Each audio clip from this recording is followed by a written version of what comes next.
Hey guys, welcome back to the channel. In this video I'm going to be working on something a little bit different, and it's going to be this Wacker 2-stroke engine from a jumping jack, Wacker jumping jack.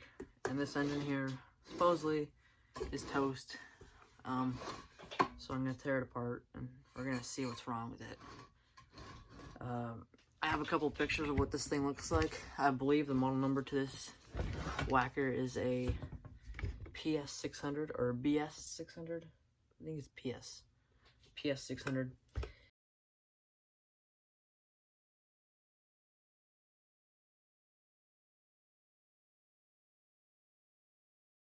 I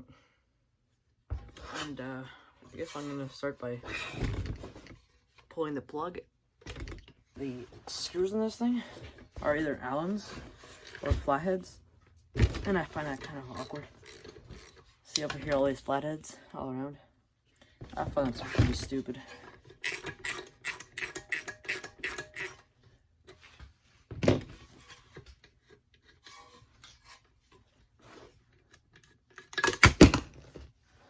Let's check out this plug.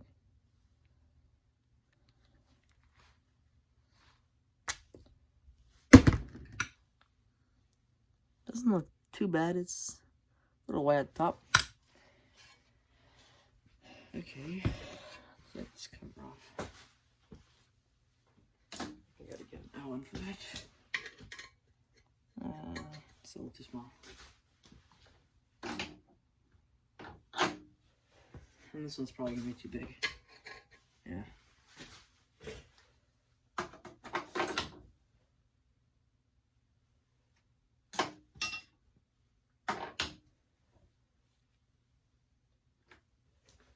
See this in the small one.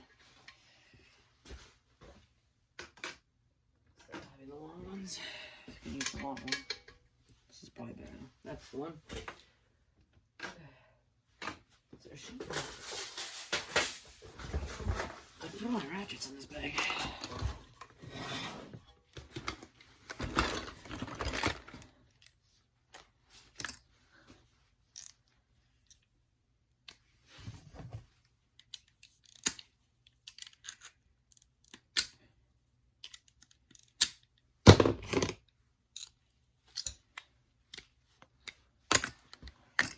Thing was stuck on there. That's the part I need.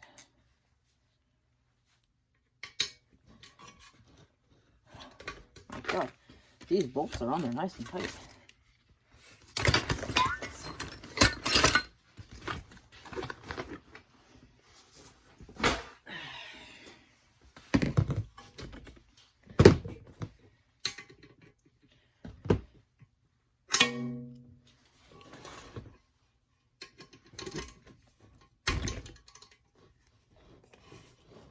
Sorry for blocking the shop, by the way.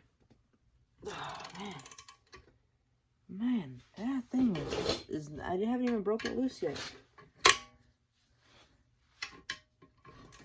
Should I try an impact on that? I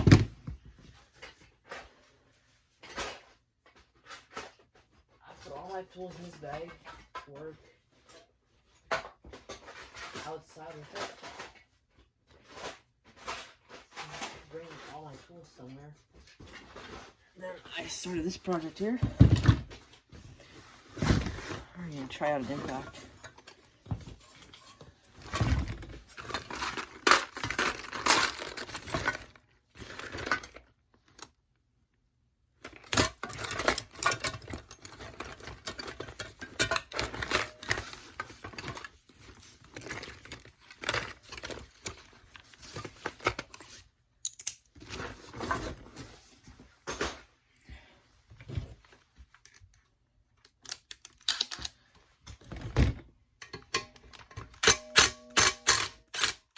There you go.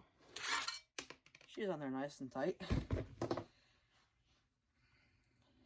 I hate when that happens. It's just going in there like that, I guess.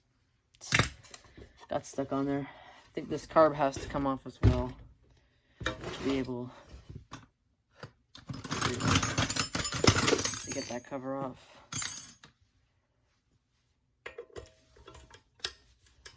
everything seems to be on here. Nice and snug. I don't know if that's the right word, but taking the carb off now. These two Allens.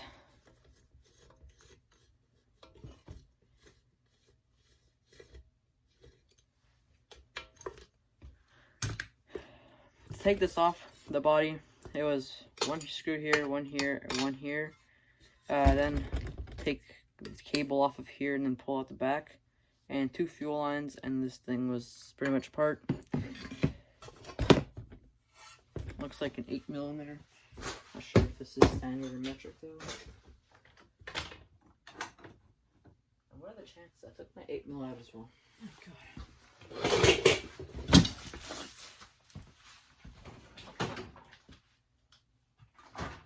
It's a good thing I had about 10 of them. Now, everybody complains about you losing their 10mm. Never lost 10mm, but 8mm. I've used quite a few of those and lost them.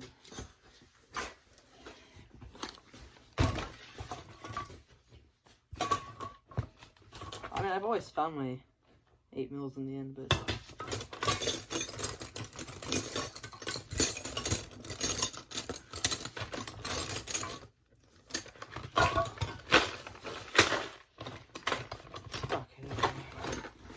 getting ready to do my my valve shims on my WR250F, my Yamaha.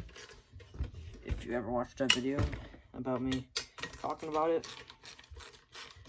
never got to run. Timing was a little bit off on the intake valves. The exhaust ones were good, but intake not so much. Well, I shouldn't say the exhaust ones were good. They weren't really good, but they were within the limit. If you worked on a 4-stroke strip bike before, or even motorcycle, this would have been so much faster with an impact. So, a little bit of a story on this guy here. This is owned by a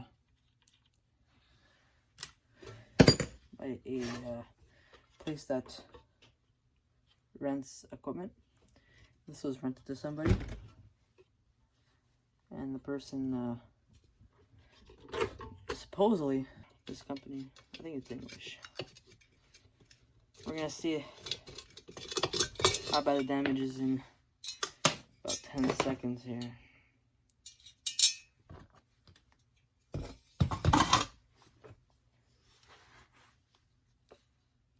That's not bad. That's not bad at all.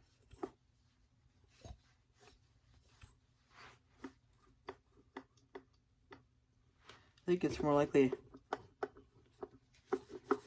a crank problem by the sounds of this. I'm gonna have to do a compression test on this. I should have probably started with that, but my dad told me it was toast. So we're gonna see now how toast is toast here.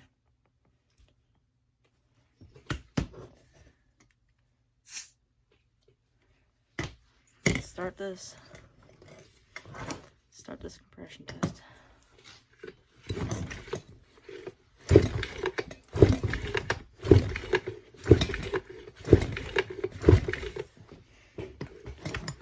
I'm not pulling fast, by the way, so it's kind of hard to pull on this thing when it's on the table.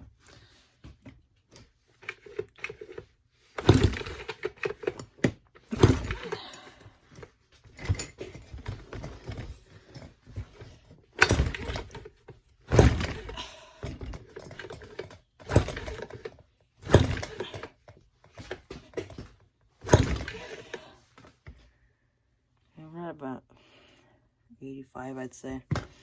I'm gonna try and give it a couple more pulls and see what happens.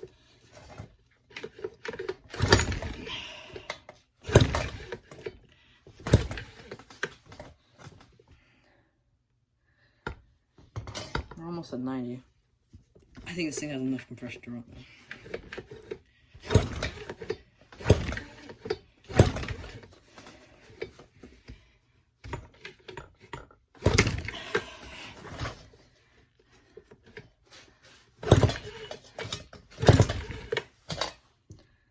Okay, we're at 95 right there. 90, 95, somewhere around there. It's not too bad. I think it's enough to run. But right here, it's about 95. Okay guys, so I'm back here playing with this Wacker jumping jack. And turns out the engine's perfectly fine. I just had it on the table, started up, and I got 120 pounds of compression. So I think this thing runs. And I'm gonna put it back together, put the muffler back on, and see if I can get my stripped screw extractor extracted out of the stripped screw because I got it stuck. So that's gonna be a fun one, but I'm putting the muffler on right now. And I wish I noticed this before, but it turns out that there's 2 holes here. So I kind of wasted some time. I'm not using these very well placed holes right here and here. I'm not sure if I'm gonna delete all the footage of me trying to take this thing apart. But I might, because, well, as you know, it didn't really end up doing anything. I might end up going through the carb though, because it seems like that might have some issues. I'm gonna show you here. Can you see that? My stripped screw extractors in there, and that's gonna have to be extracted from there. It's gonna be fun.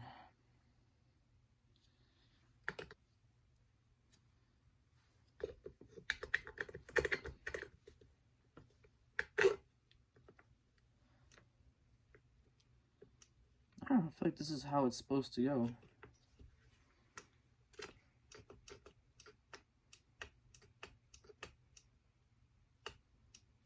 It seems like that's the way it's supposed to go. I just don't know.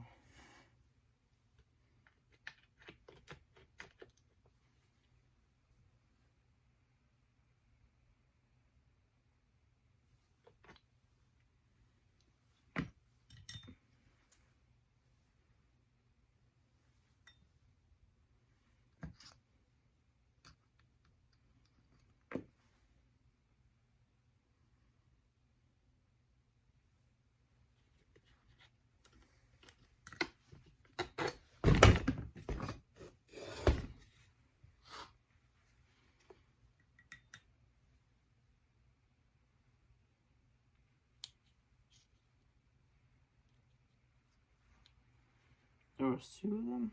I think I'm gonna play back my footage just taking this apart and see if this went here. Wait a second.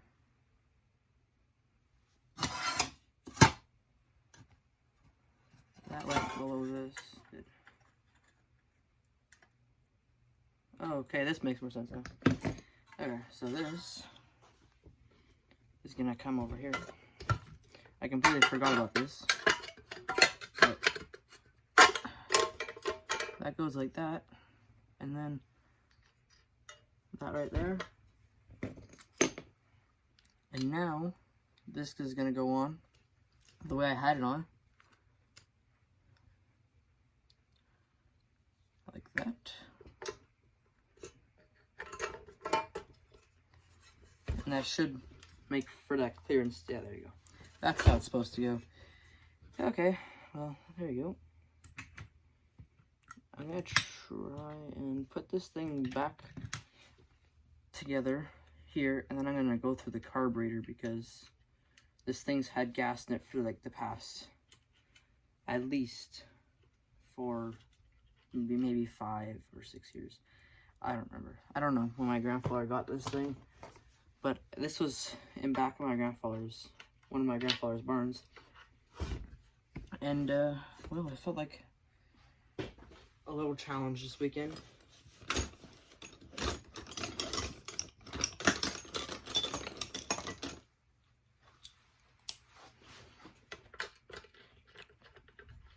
I'm gonna go through the carb though.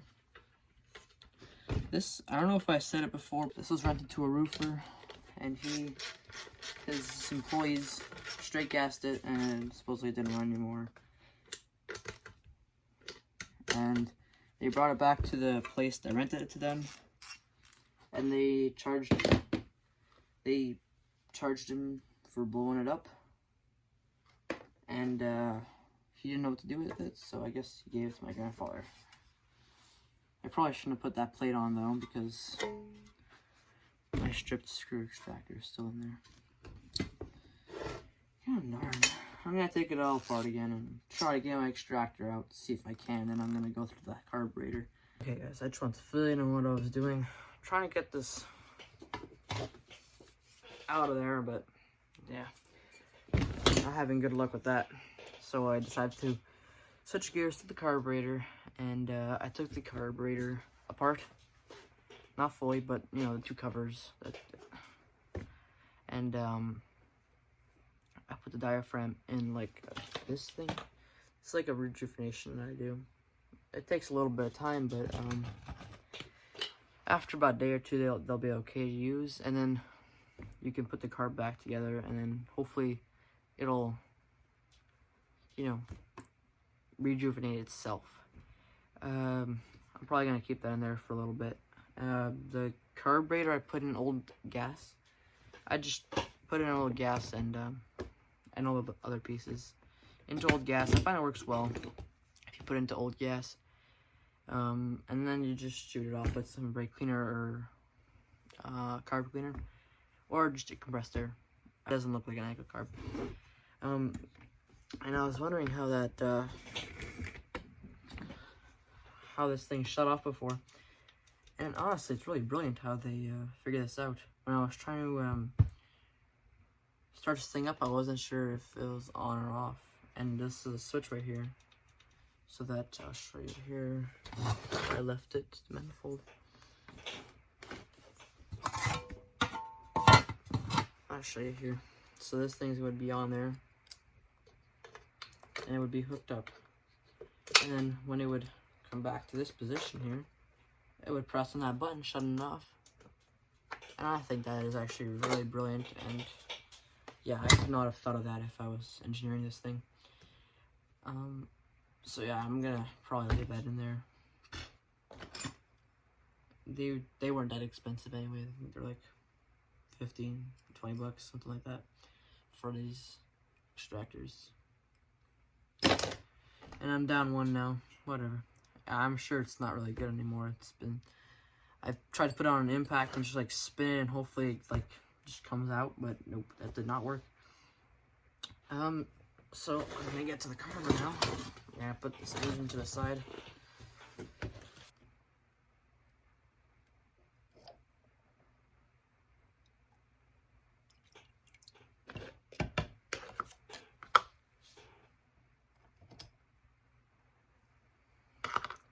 Trying to grab the whole thing, but that just, there you go.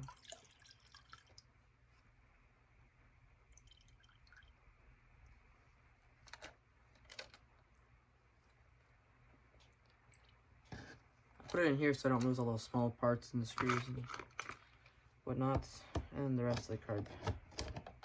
Not too hard to get. There you go.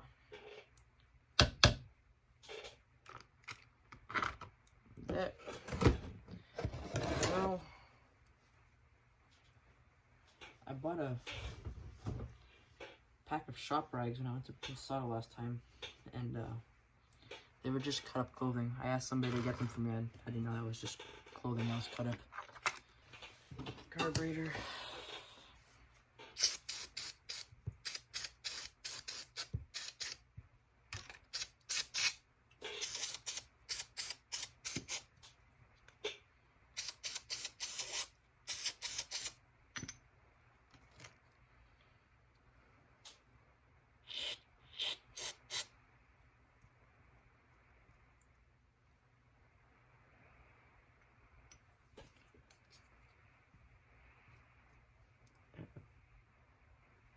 there it is.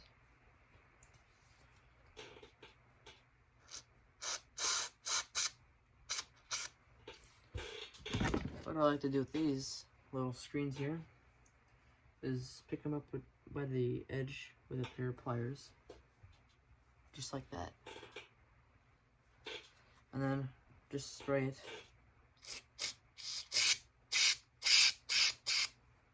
Spray brake or carb cleaner in there, and normally that takes care of that. I'm gonna run through all these passages with some brake cleaner. I have a little collection of these things. I think I have like 15 of them.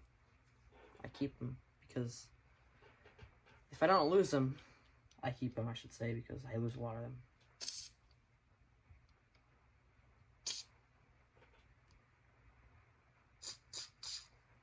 I recommend wearing safety glasses, by the way. Just put some safety glasses on, probably better. There you go.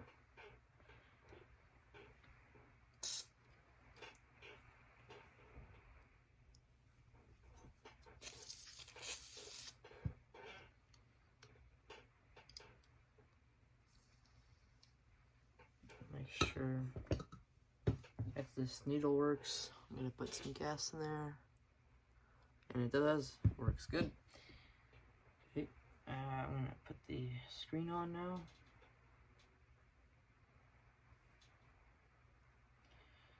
Now for putting the screen on, I find using the back of a Sharpie works, but every time I take a Sharpie to the garage, I lose it, so I stopped doing that. Instead, I'm just gonna get a flathead screwdriver, and I just push it down in there. Doesn't have to be a big flathead.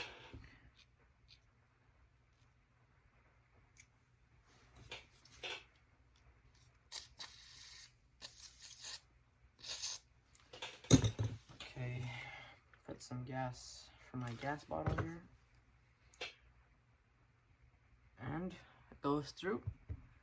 So I think this carb is fine,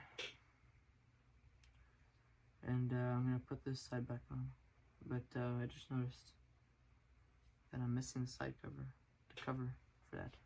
It must have fallen out of the bucket I put it in to do this, but just trying to clean off all the carb that got caught to it while being in there. Okay.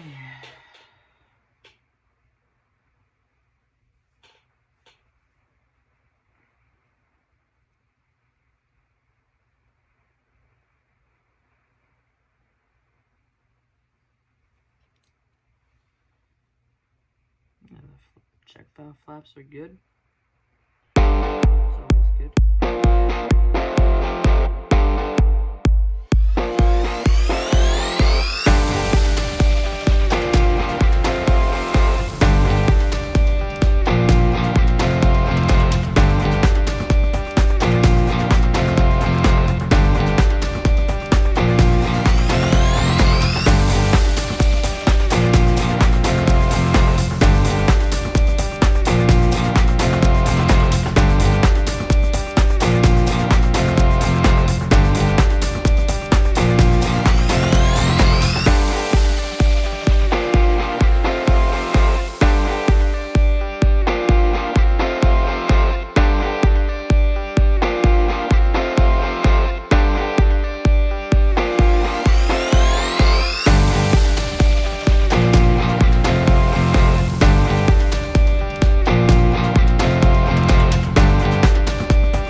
Okay guys, so after a little bit of time, I finally got this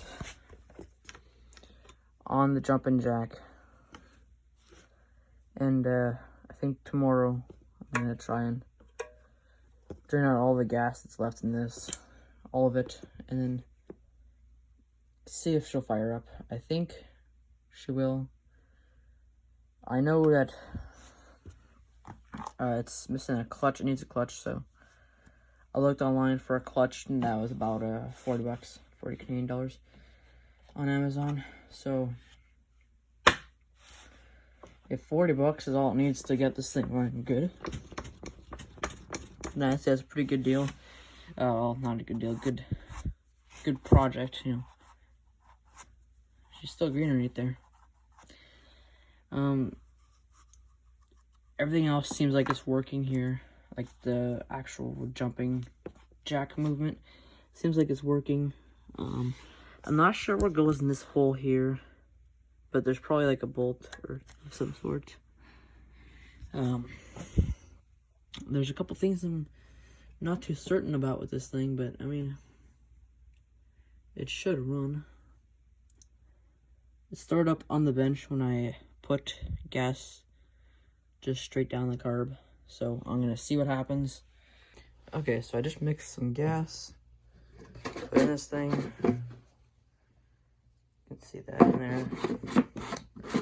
Made it a little bit oily. Prime is good. So see if there's any leaks in this thing, and then I'm gonna bring it outside and see if this thing runs. I do like one thing about this is when you put it all the way back, it shuts the fuel off. So it's kind of like an auto shut off, so you can't leak gas. Very interesting. Very brilliantly made. So there you go. Shock works. This thing will need a clutch if it does run, but it should be good to go. This is the air box. Air filter is over here. It doesn't look that bad, but it's in need of at least a little bit of compressed air in there. So yeah, just gonna watch for leaks now, and then hopefully take it outside and see if it runs. We got some snow this morning, but nothing crazy. So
another video on this Wacker BS600, and I finally got the clutch. I ordered it maybe 2 weeks ago, and I finally got it. The only problem was, in that time, I could not remove the old one. So I don't know what I'm gonna do with it. I might just try to take the shoes and the springs off the clutch I just got and put them onto here. Even though this one here has some cracks in it, I guess somebody tried to pry on it. I think it should be fine. Here's the clutch I got.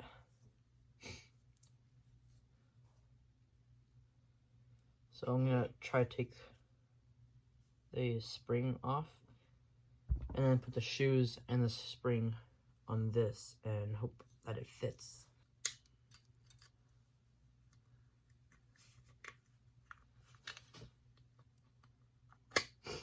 I have to say I hate springs on clutches.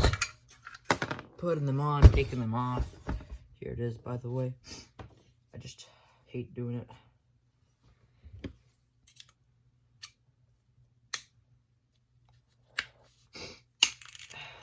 There you go. Both springs are out. And I'm gonna see if this does fit on the other one. There you go. Seems like it fits good. I wish I had a different angle for you guys, but I don't have my other tripod right now.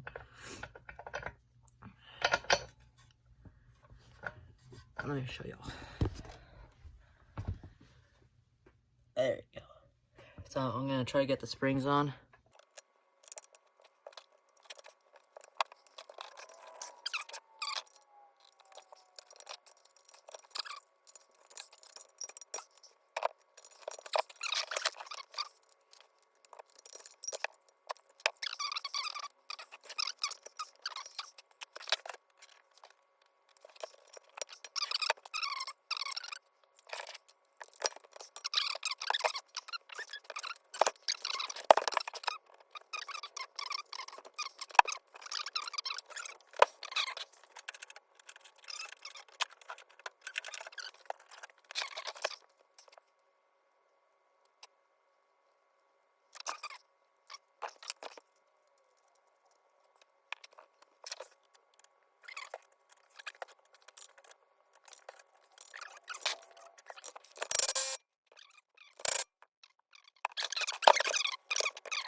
Okay, let's try this.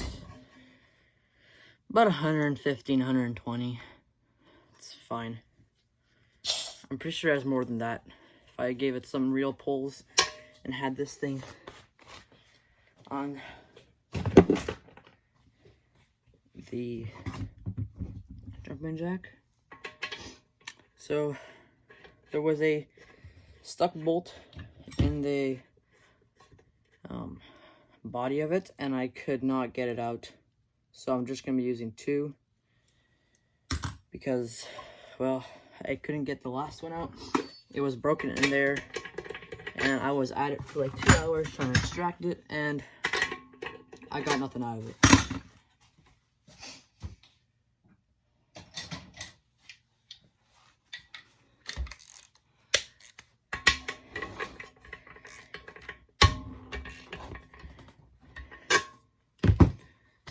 Okay, so that should be good.